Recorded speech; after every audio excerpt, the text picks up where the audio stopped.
Hello and welcome everyone. This is one part of a series of videos where I show you every angle of how I go about my raids when I am helping members of the community. I am doing this because many of you ask in the streams to see other perspectives, but also I have a system called Team GC and I am able to use the content to help build new teams to support me with helping the community. Not only that, but each one of you has the chance to support me with my streams when I do my raid help, and these videos will be used to show you exactly what I need from you if you want to jump in and help on them. I have created a lot of content around these raids that will support what I do, and you can find this content along with my personal Discord server that has all the information about Team GC in the video description.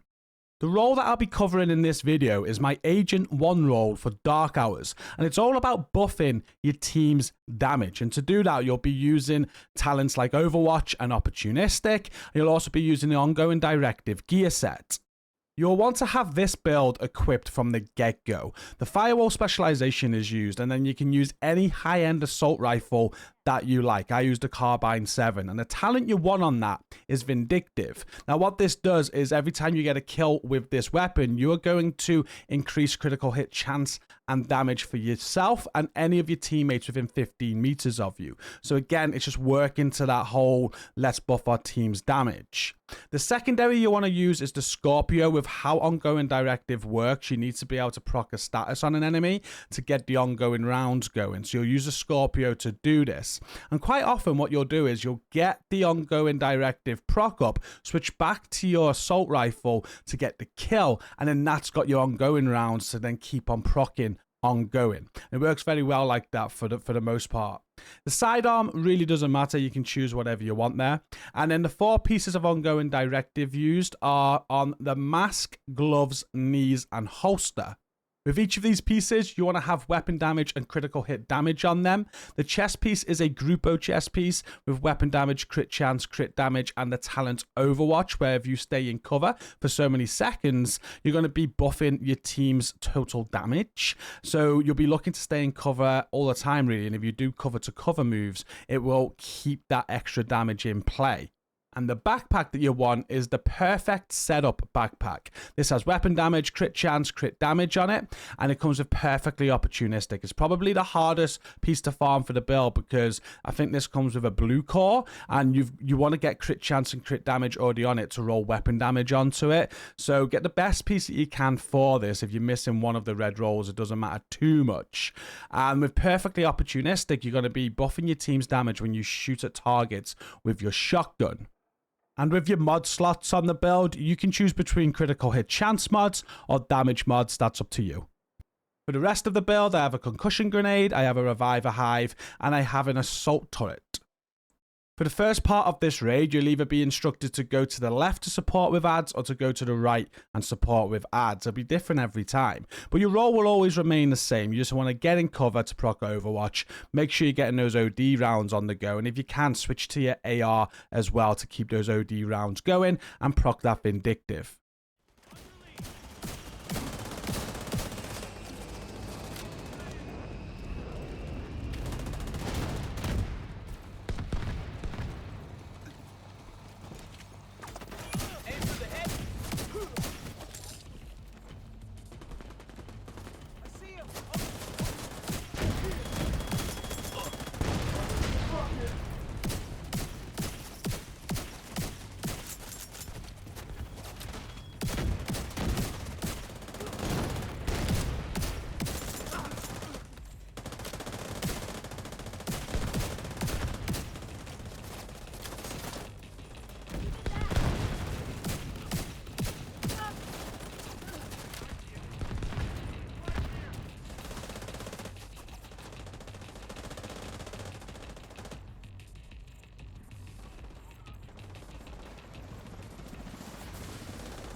Once you get to Boomer, you'll be taking the corner where door number 40 is and Donut Shop. And this will be your corner to focus only on ads. You don't need to worry about anything else during this encounter. You'll be in cover to proc Overwatch. And what you'll want to try and do is just keep on getting those OD rounds going. And again, if you can get the OD rounds onto your assault rifle, that'll be the best way of doing this, because then with every assault rifle kill, you'll also be proccing Vindictive for any of your allies within 15 meters, which is also a benefit to them. So other than clearing ads, this is all you'll be doing on this encounter. What you can do with your assault turret is throw your assault turret out at the door to help with the aggro.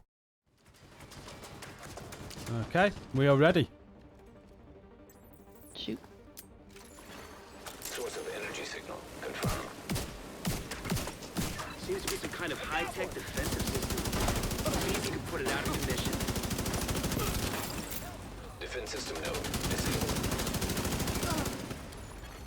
Defense system node disabled. Defense system node disabled. Defense system node disabled.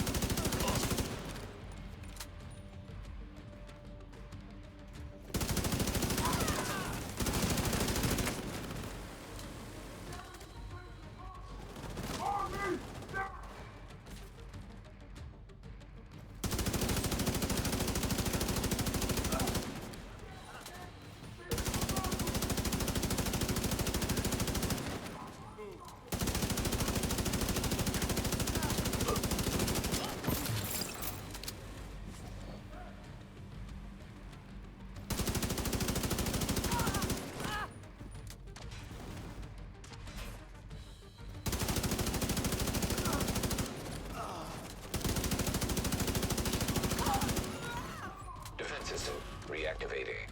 1 Bravo. Got it. Defense system reactivation aborted. Defense system disabled.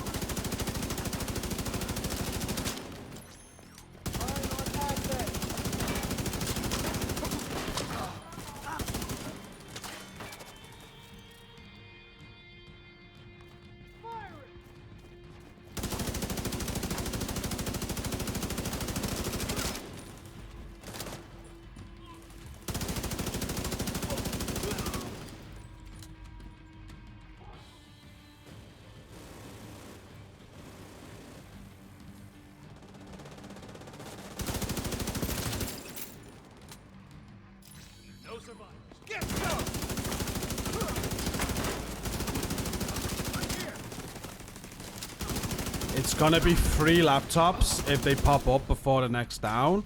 Otherwise, it's gonna be 4. Defense system 3 reactivating. Alpha Bravo Charlie. Got Alpha. Charlie.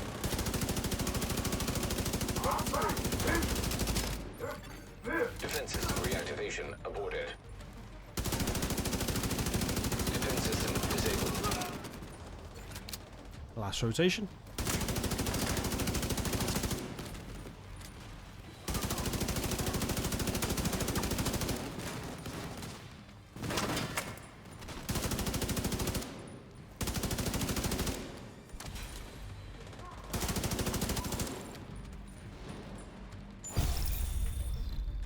Let's hope that system was just a prototype.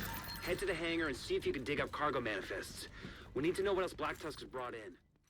Once the Boomer encounter is cleared, and the next area is the first key of the raid. Just make sure everyone has time to get that. For the Weasel encounter, you are going to be down the B side of the room, and once you get down, you'll want to throw your assault turret up on the window ledge. This just helps with the ad aggro that spawns there. Then you'll want to find some cover in the garage area and stay in that cover for the entire encounter.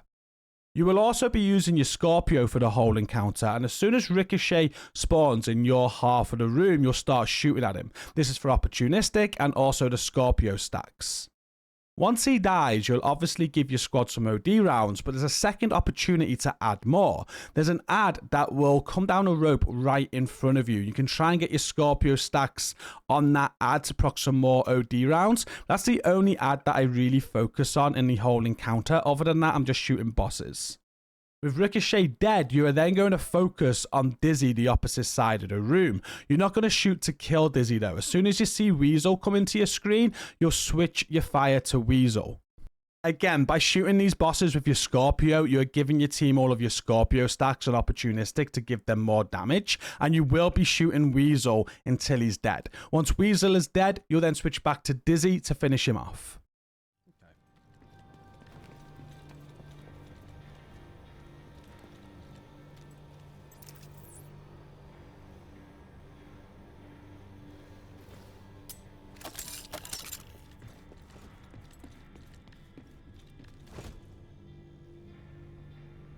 We're ready. We're ready. It's back, Stacy. Press. Sorry, Jim, which one? Back, Stacy. Back, Press. okay. Toxic gas detected. So it's going to be the middle when we're ready. Middle. Pause. Press. Kill. Air quality acceptable. Boy Razorback, I'm going to check on Dawson and Carter.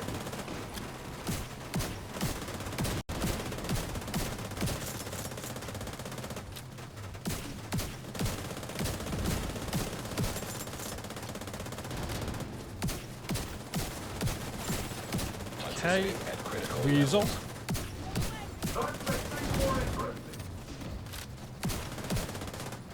Overcharging. Oh.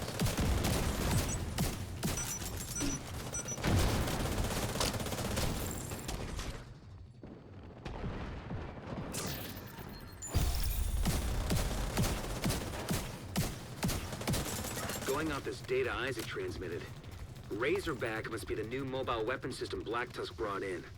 It's definitely some kind of vehicle, but there's no mention of its intended combat role. Well, we should blow it the fuck up regardless. Once you complete the Weasel encounter, there's a backpack trophy and 2 keys to get a hold of. So make sure people are given time to get these if they need them. There's also going to be some ad spawns as well. Your job throughout all of this is just the same as what you've been doing so far, really. There's no specific positioning. Just get into cover, proc OD where you can, and kill ads.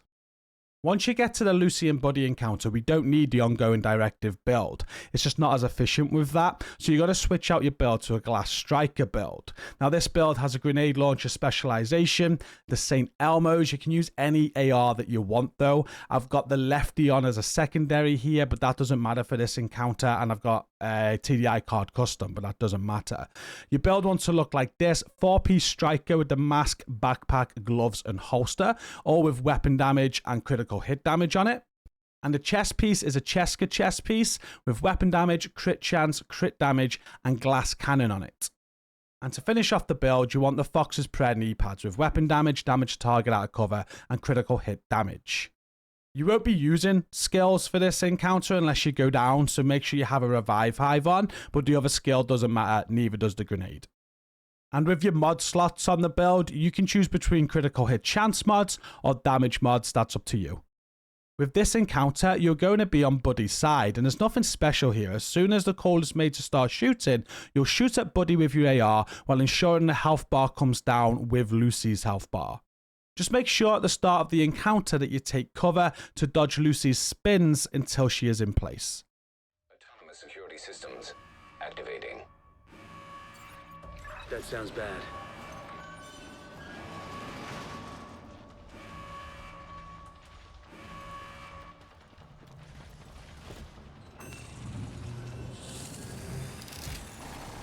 Hostile explosive seeker mine detected. Overcharge removed. Overcharge removed.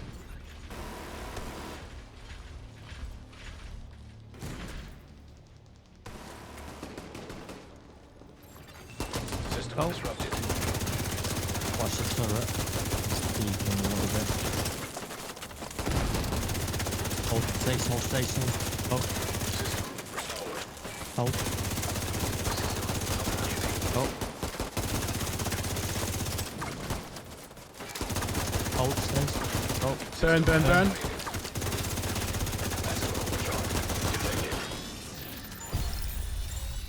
Critical overcharge detected. Good work. Now find Razorback and put it out of commission. After the Buddy and Lucy encounter, there is a 4th raid key, so make sure the team has time to collect this. Once you get to the Razorback encounter, you will be switching back to your ongoing directive build. You'll be placed on Generator 4, and your job here is to go inside the generator on the call and take cover to proc Overwatch. While the generator is charging, you can use your Scorpio on any ads that you can see to try and get your team the OD rounds. At 100% on the generator, you'll wait until Razorback stands up and then do a cover-to-cover move to keep your Overwatch. In a new position, you'll be able to shoot the weak spot on Razorback to give your team opportunistic during the damage phase. And then after the damage phase, I just come out of cover and support with the boomer phase until we rinse and repeat the generator process. You can try to stay in cover if you want to for the boomer phase. This will keep Overwatch for your team, but I don't think at this stage that is that important. The most important thing is that you dodge those mortars and boomer gets killed. And remember about your assault turret as well. This can be thrown at a spawn point when you have chance to help support with ad aggro.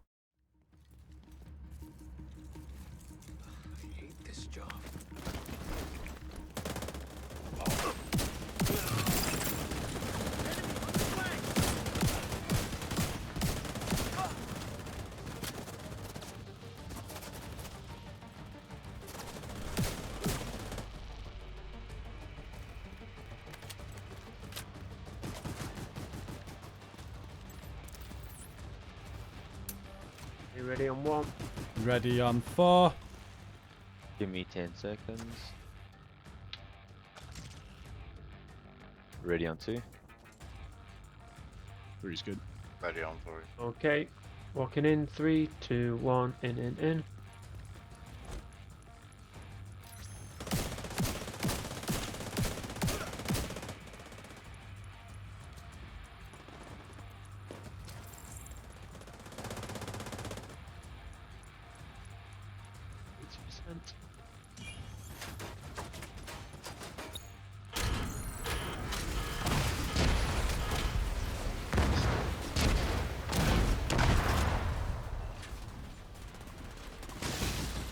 Back damage from prep.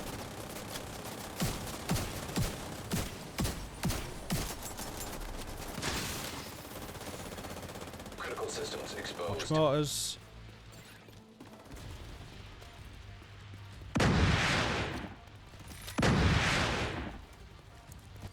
And wait for boomer.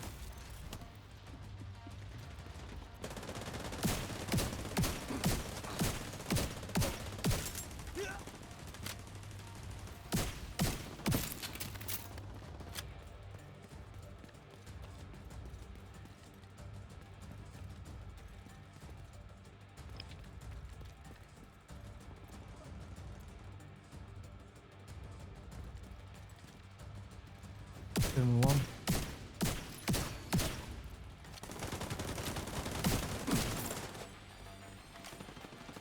Boomer down. Boomer down. Walking in. 3, 2, 1. In.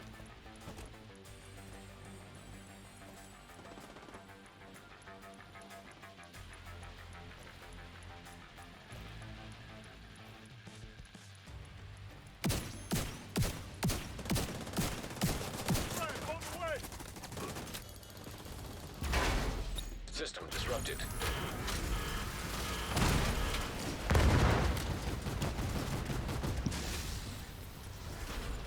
Front damage, back prep. System restored. Critical systems exposed. Watch those mortars.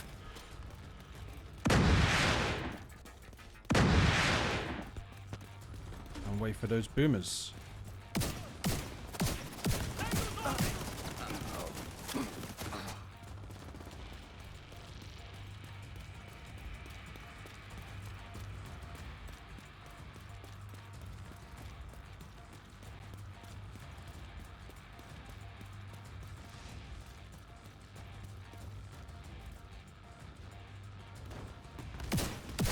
Boomer 4.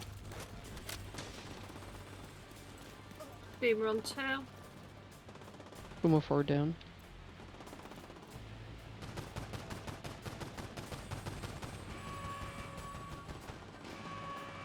Two down. Okay, walking in. 3, 2, 1. In.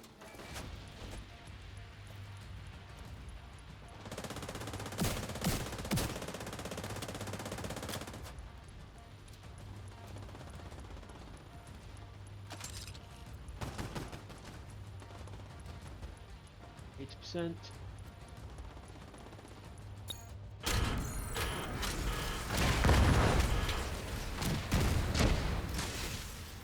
Back damage, front prep.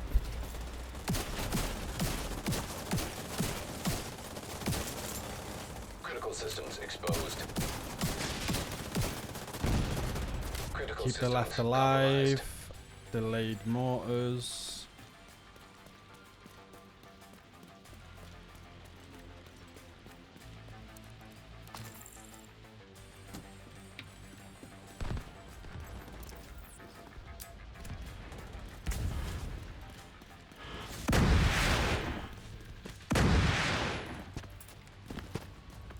And wait for boomers.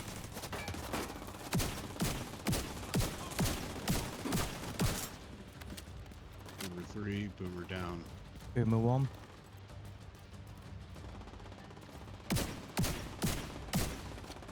Boom down 1. Okay, walking in. 3, 2, 1. In.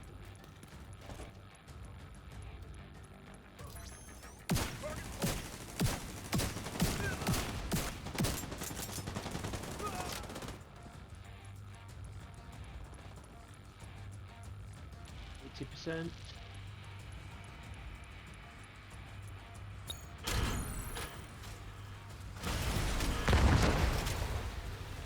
Front damage. Critical systems exposed. Back to corners. Missile turrets activating.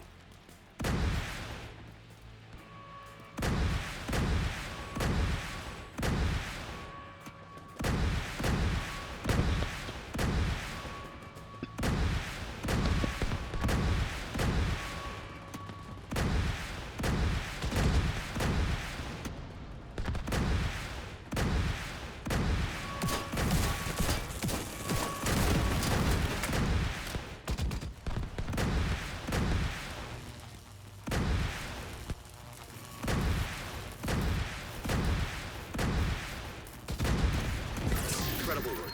Secured the airport and taken out a bunch of Black Tusk's experimental weaponry. We'll get a team to sweep the area and recover whatever they can. There's bound to be intel and equipment we can put to good use. Once a Razorback encounter is cleared, we have finished the Dark Hours raid. There's one final key to collect on your loot piles, and then we'll be opening the chest for whoever we are helping. Just make sure we let them open it first if they have keys, because there's nothing better than pulling your own Eagle Bearer. And that is now the end of this video. Make sure that you do check out the description if you want to see other perspectives of my raid strategies. And be sure to come and join my personal Discord server if you want to get involved in Team GC or just get help from us. To support this content, be sure to give it a like and a comment for the algorithm. And don't forget to subscribe to the channel if you love The Division 2. A big thank you to all of you for watching my content. And until next time, take care of yourselves.